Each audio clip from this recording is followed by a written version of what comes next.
जय हिंद दोस्तों, आप सभी का हमारे चैनल में हार्दिक स्वागत है।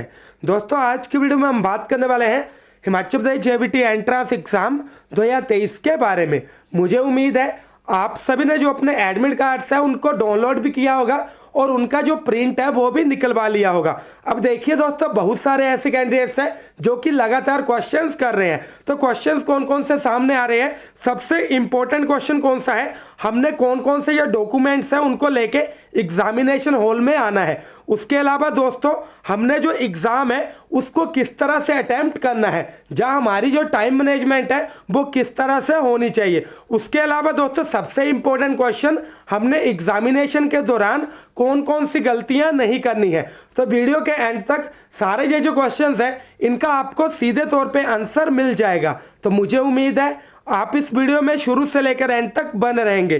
तो चलिए प्यारे दोस्तों, माँ सरस्वती का नाम लेके इस मोस्ट इंपोर्टेंट वीडियो को स्टार्ट करते हैं। सबसे पहला क्वेश्चन क्या है कि हमने एग्जामिनेशन हॉल में कौन कौन से जो डॉक्यूमेंट्स है वो लेके जाना है। तो मैं आपको बता दूं, आपने कोई भी डॉक्यूमेंट लेके नहीं जाना, आपने सिर्फ जो आपका आईडी प्रूफ है उसको लेके जाना है। इसके अलावा दोस्तों, जो आपका एडमिट कार्ड है वो तो मैंने आपको पहले से ही बता रखा है, वो कंपलसरी है। अगर आपके पास जो आपका एडमिट कार्ड है इसकी फोटोकॉपी नहीं होगी, इसकी हार्ड कॉपी नहीं होगी, तो आपको एग्जामिनेशन हॉल में एंटर नहीं होने दिया जाएगा। उसके अलावा दोस्तों, अगर हम बात करें आईडी प्रूफ की, तो सबसे पहले अगर आपके पास आधार कार्ड है तो बहुत अच्छी बात है। अगर आपके पास आधार कार्ड नहीं है तो आप आधार कार्ड की जगह पैन कार्ड को भी यूज कर सकते हैं। उसके अलावा अगर आपके पास पैन कार्ड भी नहीं है तो आप दोस्तों वोटर आईडी का जो यूज है वो भी कर सकते हो। अगर आपके पास ये तीनों चीजें नहीं है तो आप जो आपका ड्राइविंग लाइसेंस है उसको भी as a ID proof show कर सकते हो। तो दोस्तों, ये जो चीजें है वो आपने दिमाग में रखनी है।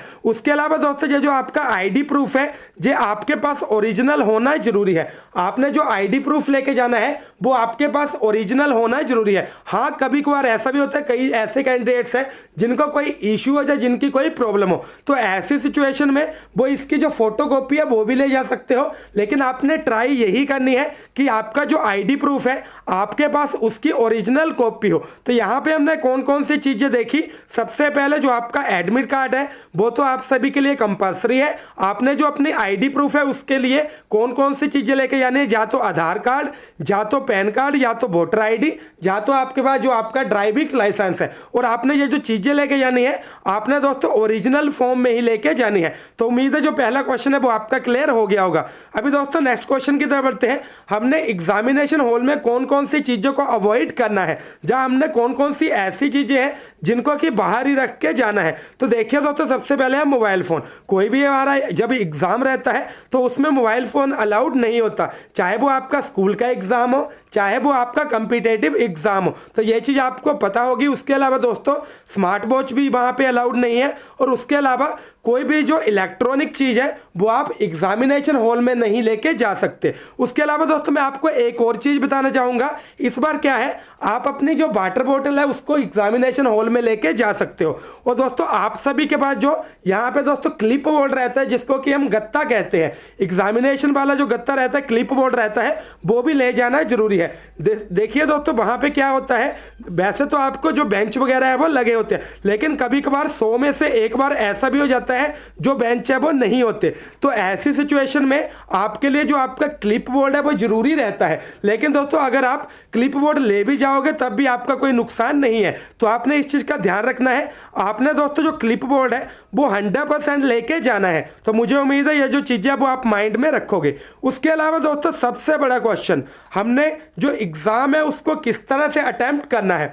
अब देखिए दोस्तों, जो आपका एग्जाम है उसमें जो आपका समय है आपको कितना मिलेगा, 2 घंटे। ठीक है, 2 घंटे में आपके जो पार्ट्स वगैरह वो कितने आएंगे, तो आपने चीजों को समझना है। इंग्लिश आएगी, हिंदी आएगी, जीके आएगी, जो हमारे जीके का पार्ट है उसी में दोस्तों हमारी जनरल साइंस शामिल है और उसी में हमारी नेशनल जीके शामिल है। उसके अलावा दोस्तों आपको मैथ्स आएगा। बहुत सारे ऐसे कैंडिडेट हैं जो कि ये चीज भी पूछ रहे हैं क्या हमें रीजनिंग आएगी। तो दोस्तों देखिए, आपको जो नंबर पैटर्न है उससे रिलेटेड एक आधा क्वेश्चन आ सकता है, वो भी आपको दोस्तों इजी लेवल का आएगा।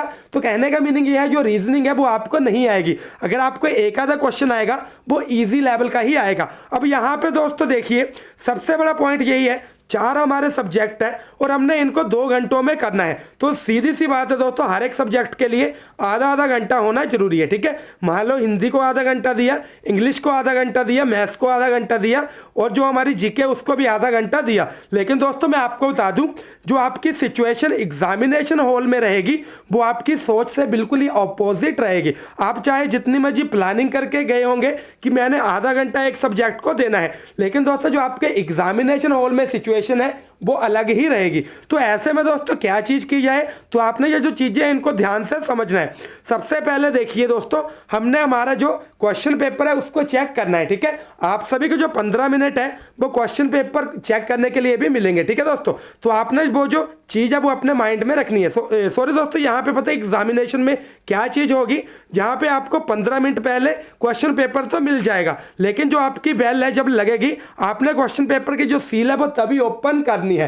तो देखिए दोस्तों, आपको 15 मिनट पहले क्वेश्चन पेपर तो मिल जाएगा, लेकिन आप उसके जो क्वेश्चंस वगैरह है वो चेक नहीं कर सकते। तो ये जो चीज़ है यहाँ पे मैं करेक्शन करना चाहूँगा। उसके अलावा दोस्तों मैं आपको बता दूँ, आपने जो एग्ज़ाम है उसको किस तरह से अटेम्प्ट करना है। तो दोस्तों ध्यान से सुनिएगा, सबसे पहले आपने देखना है कौन कौन से ऐसे क्वेश्चंस हैं जो कि आपको सीधे तौर पे आते हैं, जिनमें आपको 1% भी डाउट नहीं है। आपने सबसे पहले वो क्वेश्चन देखने हैं और उन्हीं क्वेश्चन की जो OMR शीट है वही भरनी है। दोस्तों आपने यहाँ पे एक चीज़ और ध्यान में रखनी है, अगर आपको कोई क्वेश्चन आता हो तो देखिए दोस्तों, मैक्सिमम कैंडिडेट्स क्या करते हैं, उस क्वेश्चन को जल्दी जल्दी सोल्व करने की सोचते हैं। और यहाँ पे दोस्तों एक्साइटमेंट में जो आपका आंसर है, मान लो यहाँ पे आपकी OMR शीट है, लिखा हुआ है 34, इस तरह से जो हमारे बिंदु है वो दिए गए हैं। उसके अलावा 35, ठीक है, इस तरह से जो हमारे जो हमने फिल करने हैं वो वाले सर्कल वगैरह दिए गए हैं। मान लो यहाँ पे क्वेश्चन नंबर 34 है, वो मुझे एक्यूरेट आता है, बिल्कुल 100% आता है। तो मैं एक्साइटमेंट में क्या करूँगा दोस्तों, ये जो चीज़ें आपने माइंड में रखनी है,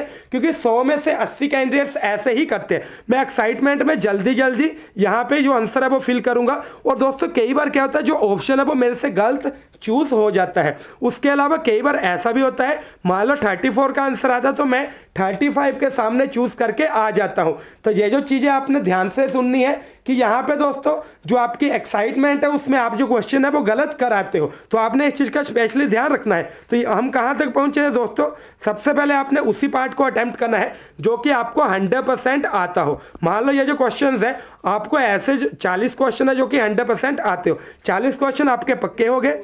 उसके बाद दोस्तों आपने ऐसे क्वेश्चंस को पकड़ना है। देखिए सबसे पहले हमने जो हमें क्वेश्चंस आते हैं वो तो हमने सॉल्व कर लिए। उसके बाद आपने ऐसे क्वेश्चंस को पकड़ना है जो कि आपको 100% तो नहीं आते, लेकिन अपने आप पे आपको इतना भरोसा है कि जैसे तैसे हुक एंड क्रुक करके मैं इसका जो आंसर है वो निकाल लूंगा, ठीक है। आपने ऐसे क्वेश्चन सेकंड नंबर पे पकड़ने हैं जिसमें आपको इस चीज़ का थोड़ा आभास हो कि जैसे ना तैसे इस क्वेश्चन का जो आंसर है वो मैं निकालूंगा। उसके बाद दोस्तों आपने इस तरह के क्वेश्चन पकड़ने हैं। आपके 2 तरह के जो क्वेश्चन है वो कंप्लीट हो गए। अब देखिए दोस्तों तीसरी तरह के क्वेश्चन आते हैं जो कि हमें बिल्कुल भी नहीं आते, जिनके ऊपर हमारा जो तुक्का है वो लगता है। अब देखिए दोस्तों जो मैथ्स है, ठीक है, मान लो हम मैथ्स के क्वेश्चंस को सोल्व कर रहे हैं, तो देखिए दोस्तों आपने इस तरह का जो ट्रिक है वो अपनाना है।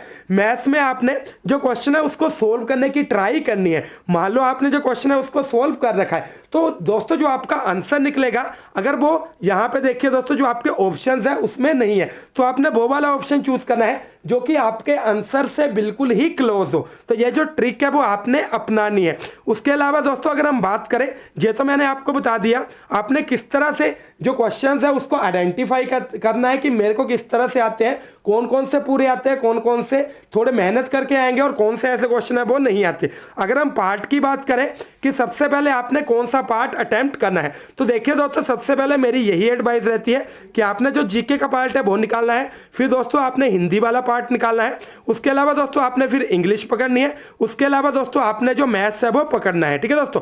अगर आपको ऐसा लगता है कि मेरी जो इंग्लिश है वो अच्छे से सॉल्व नहीं होगी तो आप जो मैथ्स वाला पार्ट है वो बीच में भी ला सकते हो, लेकिन दोस्तों ऐसा नहीं है कि आपने एक जो पार्ट है उसको आधा अधूरा ही छोड़ दिया है। यहाँ पे कहने का मीनिंग ये है जो टाइम मैनेजमेंट है, जो हमने आपको पहले वाले स्टेप्स बताए हैं कि सबसे पहले आपने वही करने हैं जो कि आपको सबसे अच्छे से आते हैं, आपने वो वाला ट्रिक अपनाना है। आप देखोगे जो आपकी टाइम मैनेजमेंट है वो अच्छे से हो जाएगी। तो दोस्तों आप सभी को ऑल द वेरी बेस्ट। मुझे उम्मीद है आप सभी ये जो एग्ज़ाम है वो अच्छे से करोगे और अच्छे अच्छे मार्क्स लाओगे। इसके बाद दोस्तों आपका जो रिजल्ट है वो आएगा और आप मेरे साथ जो अपना रिजल्ट है उसको भी शो करोगे। तो दोस्तों again all the very best. Thank you. जय हिंद, जय भारत, जय हिमाचल।